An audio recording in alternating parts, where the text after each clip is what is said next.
Look, I've never cleared enemy trenches, dodged hostile drones, or fought off Russian forces for days on end, but Nate Vance has, fighting with the Ukrainian military for 2.5 years in some of the hottest sectors of the front. We're talking places like Bakhmut, Avdiivka, and Pokrovsk.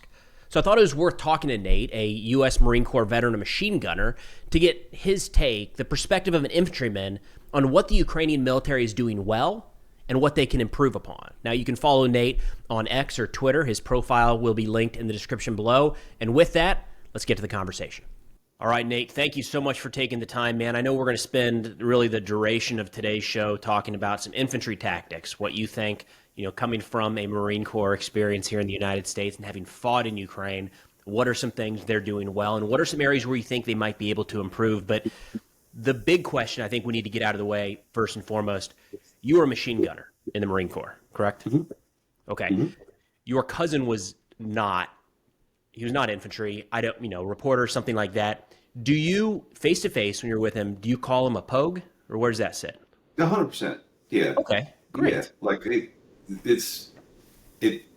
I know he's the VP now, and I'm not. You know what I mean? I'm just a schmuck walking around the street. But yeah, I did go meet him, and of course we made fun of each other immediately. Right. Okay. That component is still there. That's reassuring because there's always the concern that at some point people kind of outrank the veteran banter. And it's nice to hear that that's not true. It goes all the way up to VP level. At some point, we'll test the presidential level. Good. Way to carry that torch for us, man.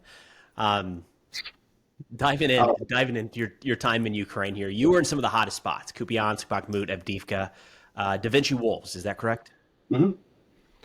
And what were you doing there when you were fighting with Ukraine? Were you serving in an infantry role while there? Infantry, basically a machine gunner, right? So, Okay. PKMs, Mark 18s, 50 cals, that kind of stuff. I mean, they started getting those weapon systems in, and I was like, hey, I know how to use those. So it'd be dumb not to let me use them. And they agreed. So that's pretty much what I did. Let's start right there then from the machine gunner's perspective. Again, that's what your experience was in the Marine Corps. So you've seen how the United States trains that. What are some major differences? What are they doing well in that regard at the kind of the lowest level infantry soldier?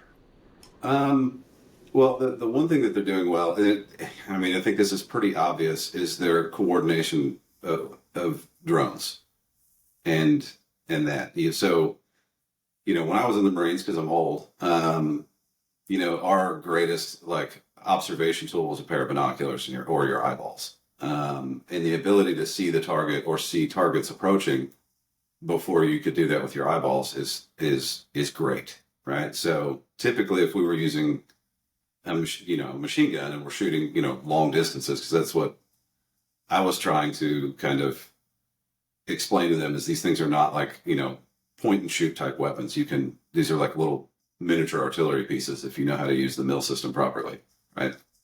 And they agreed, and they were like, okay, well, show us and do it. And we'll learn from that. And, but the ability to have a drone attached to you and internet with you and link those together. So you're not having to, it removes the necessity for voice communication. If I can see the target, it's pretty simple. There they are, engaged, right? There's nobody there. I won't do anything. It's a work in progress. Obviously, with me, with a language barrier, it was always difficult to take those and then here's a kind of a complex problem and then teach. But they were very, very eager to learn something. So if you did have a valuable skill or some valuable information, those guys were like sponges, right? Show me, right? And then if I showed some people, I would get woken up sometimes early in the morning by a random dude that was like, "Can we go to the range? Can you show me that thing with a machine gun?" I'm like, "All right, dude, yeah, let's go." So their eagerness and their willingness to learn is probably one of their greatest strengths. If you show them something that actually works, you can't get them to leave you. They won't leave you alone about learning how to do it. The use of machine guns, is it all that different when you're talking about trench warfare? Because in my mind, fortunately never having to have dealt with that type of combat, it seems like you would like something smaller, the smallest weapon system, or a rifle, to go in when you're clearing wall to wall in a trench. Were they still sending machine guns forward in that role, or had it changed? Well, like PKMs, yes. And yeah, you would like something smaller and lighter, like an M249 type um, weapon that you can carry a lot more ammo for would be really good and it depends on whether or not you're doing offensive or defensive operations in a Mhm. trench. If you're in defense, like give me everything. I don't care. I'm stuck in this place. The enemy knows where I am. I may as well have as much firepower as I can possibly as I can handle. But yeah, running into a trench or running across an open field and then into a trench, um, you're bound by what you can carry. So, the PKM's a great machine gun, but the ammunition is a little heavy. So even if you take the enemy's trench, you have to consolidate and prepare for a counterattack. So you got to bring the ammo for the offensive part of the operation, and then you got to be prepared for the inevitable counterattack by the enemy, right? So and usually that's just what the ammo you could carry. So for me in that situation, my personal feeling is I'd rather have something shooting like a 5.56 or 5.45. And I think that's one of the difficulties of like the old Soviet system was the PKM was it. It kind of filled both of those roles, right? Your general purpose machine gun and your squad automatic weapon. And the only problem with that was the ammunition weight, which is like what we're looking at with the XM7 now, right? It's, on paper, it looks cool because it's powerful.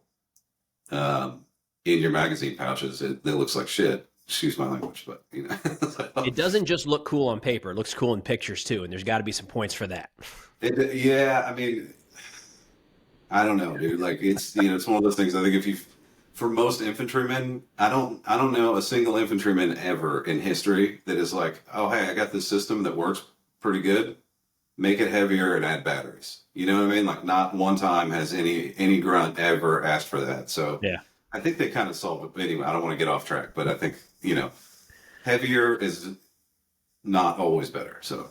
Well, you're talking about the different weapon systems that are utilized, and that's something we see in a lot of pictures and videos coming out of Ukraine. Is you've got one guy with an AK, and the next dude over's got an AR style platform. Mhm. Talk about that. What are the challenges associated with that? When there's, we're so spoiled here in the United States where everybody's got the same weapon system. Everybody's firing 5.56 except for the one machine gunner on maybe the 240. That is not the setup across the board in Ukraine. How are they managing that? Um, is better than better than I could probably, right? Like it did stress me out, right? That you know, uh, ammunition ammunition availability for certain weapon systems was always kind of spotty. So it's I think they do well with like trying to stock up as much as they can, and their like logistic people need more credit than they get, considering how kind of fragmented all of these different weapon systems are. Mm-hmm. But I think it would be wise for people to be like, okay, either we're going to be an AR unit or an AK unit, and kind of consolidate those things at least into specific units, just so you can simplify that particular unit's logistics problems. Because ultimately, with small arms, there's not a huge difference between the capabilities of like a PKM and a 240. They're pretty much the same thing, right? You're gonna rile up the comment section with that one. No, But yeah, I got it. people can kiss my ass. You know what I mean? It's a physics equation. It's the same weight bullet going the same speed. It does the same thing. You know what I mean? It just does. I don't care. You can't argue your opinions. You can't your opinions don't outweigh physics. So they do the same shit. But but yeah, it does create a logistic problem. I think they've gotten significantly. You could see the improvement of that logistic problem being solved like throughout the course of the conflict. So it gets progressively better. But it's still a problem, right? It's still an issue that is just always going to be difficult having these, different systems in the same unit. Is there, we again, I'm going to keep going back and forth from the U.S. experience to what's playing out now. We in Iraq and Afghanistan would never pick up ammunition that we find on the battlefield because it didn't fit our weapon systems. But then you play Call of Duty or something, and you're running around grabbing everything you can. And I think that's people wonder about that in Ukraine. If you're using the same weapon systems, when you take a Russian position or you find an ammo dump or whatever that they've abandoned, or even a fallen Russian soldier, do guys take their ammunition and turn around and use that? If it's like on a troop, maybe, right? But if I take a position and the Russians' propensity for booby trapping things, I personally would never pick, like go open an ammo crate, especially if it's something like really explosive, like their little like their little grenade launcher, and they leave that. I'm not touching it. I mean, if it got to a point where I was completely out of ammunition and I'm in a fight, Different of story, course, yeah. I'm just going to take my chance. I'm dead either way. But I'm not trying to pick ammunition up off the battlefield, especially in that environment. These guys booby trap everything. It's too risky. Now, you were there for 3 years, about two years. Like two and change. I can't remember Okay. exactly. It's almost 3. Long enough to participate in both offensive and defensive style operations. How, depending on where you are in the battlefield, how does that adjust? What does it look like on the ground? Again, because from a U.S. perspective, we haven't carried out this style of defense, long-term, high-intensity defense. How do the soldiers prepare to kind of shift from one to the other? Oftentimes, you don't have a lot of time to prepare for that shift. One day you're on defense, the next day you're on offense, kind of thing. You know what I mean? There's not a lot more dynamic of a battlefield than necessarily move to this front and work. Gotcha. It is, yeah. You could be sitting in a tree line, and then they're like, "Okay, we're leaving this tree line and going to the next tree line," right? And you just gotta kind of do it. Which is good that they can be flexible, but it's also scary because with the amount of ISR that is in the air on both sides all the time, offensive operations are very risky and very costly. I mean, they're costly anyway, right? They're always going to be, consumptive of, resources, right? You got to suppress the enemy. You got to suppress the hell out of them if you're going to push. And so you got to spend a lot of money on ammunition. You got to spend, it's going to cost you people. It's going to cost you equipment. It's going to cost you all of those things in a normal environment. But now you have this ISR where your artillery is working like sniper rifles instead of, area denial weapons, right? So it's just, I'd rather be on defense. I'm sure everybody would, you know what I mean? Well, just a reminder to everybody following, check the description below in the pinned comment. Nate's building up a following over on X or Twitter, so go check him out there.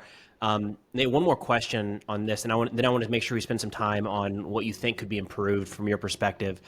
But at the start of the war, there was a lot of talk about kind of the Soviet versus Western style of fighting, where it's very much top-down driven. The officer has to be there to give the orders and to make sure that it's followed out, versus what we're used to more in the West, and not just the United States, but the Western Europe as well, and a lot of countries around the world, where there's a lot of junior leadership, and you have junior officers or NCOs, non-commissioned officers, taking charge and making decisions at the tip of the spear.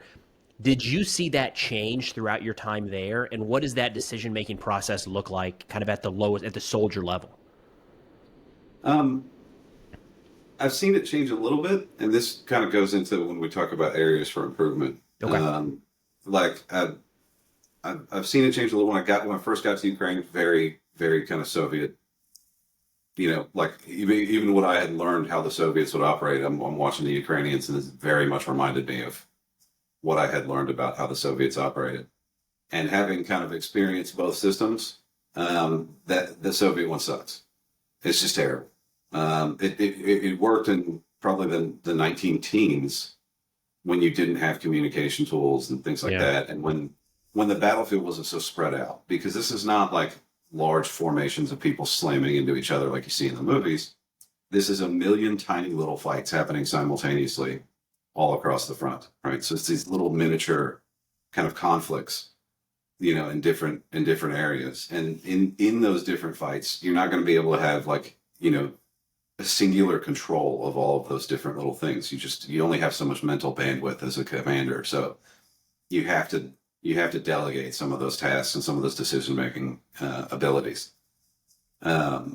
And yes, I have seen it improve. I have seen guys, which I was like very proud when sometimes, you get a command over the radio and the guys would just be like, yeah, no, that's not happening. Right.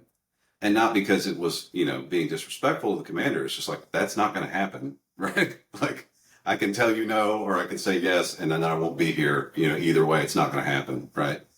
But that's a good thing that you have people like lower level leadership that are willing to say, yeah, that's just not feasible. And Can you give an example of that real quick? Doesn't have to be exactly what played out, but a scenario that might fit that. Well, it was just, there was times where it was like, hey, you need to push forward or go to this, go to this position or, advance essentially. And they were like, it's not feasible. It's not going to happen. We don't have, look, we started out with 8 people. We got several wounded. Our combat power is diminished to the point where, we can't continue to push. And, of course, there's like a little bit of debate, but ultimately the guy on the ground was like, yeah, well, I'm here and you're not. So that's how it's going to be.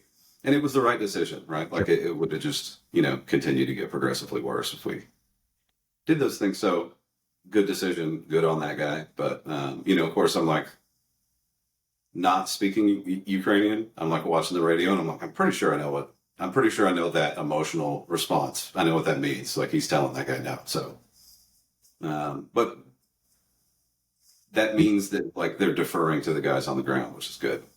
Yeah, an interesting piece of that is not just that the guy has the confidence to say no, but that there's no repercussions from that, that there's a little bit of that deferring judgment. Because I think, again, if we go back to that Soviet system, not only is that person on the ground probably not saying no, but if they do, they're going to be punished.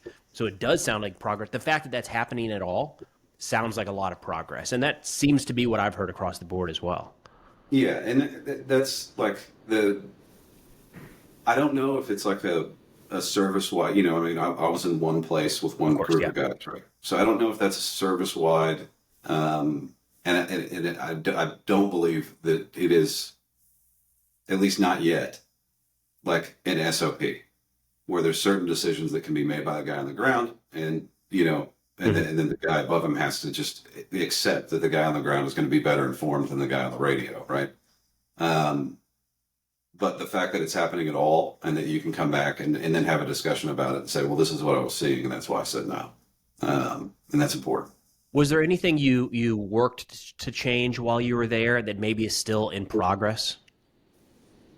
Yeah, I mean, it's very difficult because the things I was trying to change were much bigger than what I could really affect. It's just like a regular infantryman. But in general, the thing that I wanted to do, and at time is the biggest concern, right? Is you take a guy off the street who's, an IT guy or, soccer hooligan or something and kind of thrust him into conflict. The Ukrainians have, a need for new troops regularly because of attrition, and they don't have a lot of time to prepare them. And the problem is there's 6 months worth of, information to make like a basic infantryman. It just takes a long time for our little hard drives to download that information. And, cramming all that information in there is difficult in the amount of time that's allotted. So, like knowing that and knowing some of these new guys when they would show up, knowing they're going to go on operations and knowing they're really can't be adequately prepared, at least to the standard that I would be used to as an American, right? It's frustrating, but I also understand the necessity of that the Ukrainians are in and the difficulty of the situation they're facing. So it's, but it's hard. It's hard when you see like I'm an old man, right? So when you see like a 20-year-old kid, he's a kid to me. I know he's a man, but like, to me, he looks like a kid, and you see him and you're like, God damn it, man. I hope he, I hope it was enough, right? Is 6 months on or about kind of the normal cycle to get somebody ready to join a unit? Well, no, I'm saying that's in the U.S. Gotcha. Okay, I was gonna say that seems a little bit longer than. No. That would be great if the Ukrainians had the ability to do that. And no, there was sometimes like early in the war it might be 2 weeks. Where guys would show up. Come off the street, and then we'd go to the range with them for about 2 weeks, give them some uniforms and some gear, and then we're out on the front. And then luckily the unit I was with, kind of recognize that the new guys maybe like ease them into easier things, where they maybe not on the actual zero line. They're a little bit further back, and they kind of work with some drone guys so they get a sense of what the, ebb and flow of the battlefield is. And then they try to kind of ease them into it. But then, the enemy has a vote. So that doesn't always work out the way you want it to. A lot of the U.S. support right now is weapons systems. We do have some training programs going on, but is there anything on that front that you think the United States could be doing better to help with that? I don't know.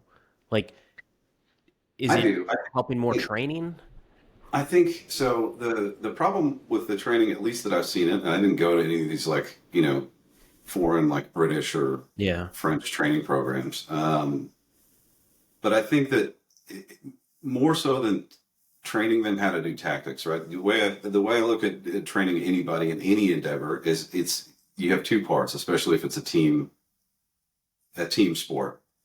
You have the individual skills, right? So if you're training guys for soccer, right, you got to teach them how to dribble, you got to teach them how to kick, you got to teach them how to pass the ball, all those like little individual skills you have. And then once you get a guy that's good at those individual skills, his ball handling skills, then you start working him into team movements, right? Because it's stupid to work on team movements and big complex plays if once you get the guy in position to score a goal, he doesn't know how to kick the ball. It doesn't make any sense. So I think, with the Ukrainians, the Western nations, if they're going to teach anything like hands-on, it should be those individual skills.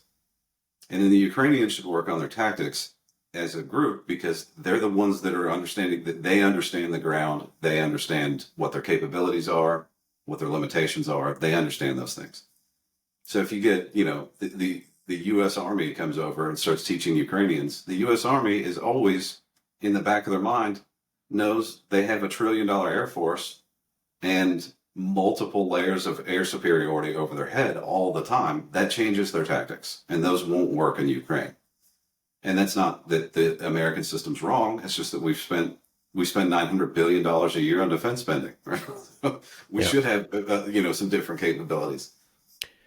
But then as far as like the training goes, you can teach those individual skills, but helping the Ukrainians set up that kind of pipeline to where when they do get somebody off the street, he goes through a very coordinated pipeline. And by the time that guy gets to a unit, that guy is at least to a minimum basic standard, right? And then that takes some pressure off that unit, because now they don't have to dedicate a significant portion of their experienced, qualified guys to be dedicated to training new guys all the time, which you're always going to have to. That's the kind of the role of an NCO, right? It's to be like a mentor, but having a separate, I know there's units over there that have like their own basic training schools, right? And to me, that's like, okay, you're removing combat power and dedicating it to that when you could consolidate that and kind of federalize it. So it makes me nervous, and I feel like we've seen that, or maybe we haven't seen this, but history has seen this case where you need to plan for a long-term war.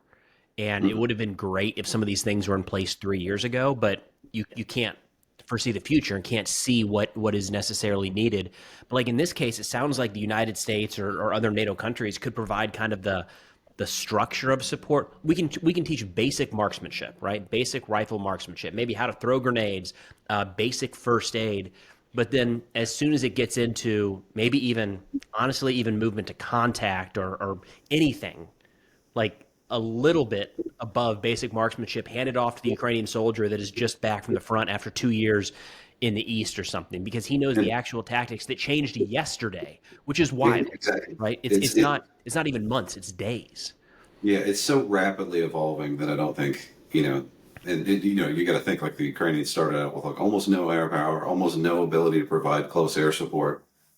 And now, to kind of supplement the lack of close air support, they use drones for that.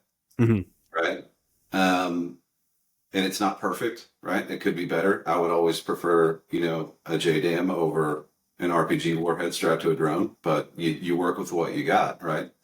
But yeah, I agree with you. That's the thing, is you do the really basic stuff that takes a load off the Ukrainians, but then also helping them set up that structure of like a pipeline that that the United States is good at, right? Our military is good at, like, industrial style troop production, right? So we kind of have the framework for that set up, and in robbing that, the concept, right? But not the minutia of what troops are doing and when and all that stuff. But setting up that pipeline, and then at some point, for the Ukrainians, like you said, planning for a long-term war. I think even regardless of how this ends, I think it's my my cousin. I think the administration, if they really believe they're going to negotiate a peace, I think they're deluding themselves. I mean, it's just not going to happen. Although I think it's prudent to try to constantly seek an off ramp that doesn't involve killing people.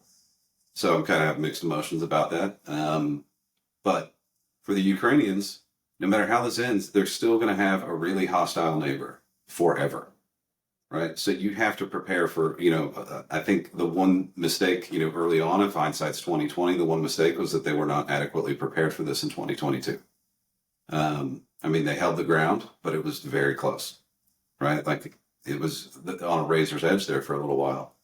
And I think the Ukrainians have, learned that lesson, and they don't want to repeat those mistakes. So even if this war ends tomorrow, you still have to have that training pipeline just so you can keep a deterrent force for the next 30 years, right? Because it's probably going to be a generational hatred between the Ukrainians and the Russians. It'll be decades before the Ukrainians ever start to trust the Russians again. Yeah, and to be fair, I don't think very many people expected that actual invasion in 2022. I mean, even the experts looking at it, there was still this back of mind, like, of course, not an actual war, not a full-scale military invasion. So I understand the Ukrainian perspective of they won't actually go that far, will they? Yeah, everybody, me too, right? I was like, it's just saber rattling. They're just, scaring them out of their relationship with, the EU and NATO. There was one point where I heard they were moving like whole blood products to Belarus in large numbers. And that was like a week or two before the invasion. And at that point, I was like, okay, they're not doing that. They're expecting people to spring leaks if they're bringing that to the front, right? Because it's a consumable. So then I knew, but at that point, 2 weeks is not really enough time to kind of adjust everything. But I think moving forward, the Ukrainians are never going to take that. They're never going to believe that again, right? Any sign of aggression is going to be perceived as aggression. But, for Ukrainians and most of the guys I know fighting now, most of their comments are like, look, this sucks. I want it to end, but I don't want to hand this off to my kids. Right. So I'm going to see it through. And, that same attitude will lead them to be like, we need to develop a program that's going to make sure that, if this does get, in my child's generation, I want them to be better off than I was. So I think, developing those kind of pipelines and that infrastructure, even now, even in the midst of the conflict, is the sooner the better, right? Yesterday was the best day to start. So that's where I think we could help. And people talk about cost when they're talking about, assistance and support, and, helping set up that infrastructure is just an exchange of information. It's not even in defense spending terms, it's basically free, right? It's just helping them set up a structure for this, working with them to set up security protocols. And when you think about the Ukrainians, that they're doing amazing things, but they're humans, right? And their mental bandwidth is not infinite. So when you think about, how many people, and they're worried about getting, Mirages, F-16s, HIMARS, all these different weapon systems, that takes a lot of brain power and a lot of, intelligent people to kind of figure out how to integrate those things. And then there's certain things that get left off the table and maybe not addressed as well as they should. It's not to be critical. That's to say that the problems they're facing are monumental, right? Yeah. And they don't have an infinite amount of people to deal with all of these problems. So in that sense, we can kind of help with the administrative things. And it's really free. Well, on a positive note there, when people are talking about what can other countries do to assist Ukraine, it's things like, a no-fly zone or troops along the line of contact or along the Dnieper or whatever it might be, air defense troops on the ground kind of thing. That's a big ask of any country. But what you're talking about here could be done by a private corporation. Like, that can be contracted out relatively easily to not just the United States, but any number of countries could set up that kind of stuff. Yeah. Well, and look, here's the thing is, manpower is a concern within Ukraine. And taking fighting capable men and putting them into any industry really forces them to kind of compete with the Army. In this particular instance, and that's kind of what I envisioned, right? The drone industry in Ukraine, which is now, probably globally one of the highest producers of drones on Earth, started out as a bunch of guys in their garages, right? And it was just kind of, encouraged by the government, and then they figured out the systems that work, and then they promoted those systems and pushed them, and that's how they did it. And I think in this sense, you could do kind of a public-private partnership in the same manner, where you have guys, look, unfortunately, Ukraine does have a lot of wounded individuals that can no longer fight, but they can teach. Mm-hmm. Right? So you have a pool of manpower of guys that want to continue to contribute. Maybe they can't do it with a rifle in their hand, but they can do it, with a pen and paper and teaching guys. So you have a significant labor pool there. In the same vein that you had the drone program, you say, okay, maybe there's this particular skill we want to teach guys. So you have to have the government establish a curriculum and a way to verify that you actually taught them properly, right? The evaluation process. And then you can start like a cottage industry where guys are going out and doing that. But it keeps those guys alive, right? Infantry training, being properly trained does decrease casualties, which is just good for everybody. And if I can get these guys home in one piece, if it was one guy, it was worth me running my mouth on the internet. So there you go. Well, you're going to keep running your mouth on the internet because we're sending people over to your X or Twitter account below. So make sure you come in with those hot takes from time to time and just get everybody riled up and angry. Maybe get into the PKM 240 argument. That'll draw the lines hard. Yeah, I'd be like, Nate, hand me either one. I don't care. Yeah. Nate, thank you so much for taking the time, man, and walking through all this. Thank you for all that you've done and you continue to do. All right, thank you. Appreciate it. All right, so thank you so much again to Nate for taking the time to walk through all of this and talk through his experiences. I really like that part about trying to kind of streamline the training system inside of Ukraine, and I'm a little bit optimistic that people like Nate are coming back, kind of spreading that message, and it does seem like something that could be tackled outside of official government channels. There might be enough volunteer organizations or private organizations willing to step up in a way that really, really could assist the Ukrainian military. But again, we'll have linked in the description below Nate's Twitter or X profile. Please go give him a follow. Let us know what you think of the interview. But that's all we got for now. Thanks for watching, and I'll see y'all next time.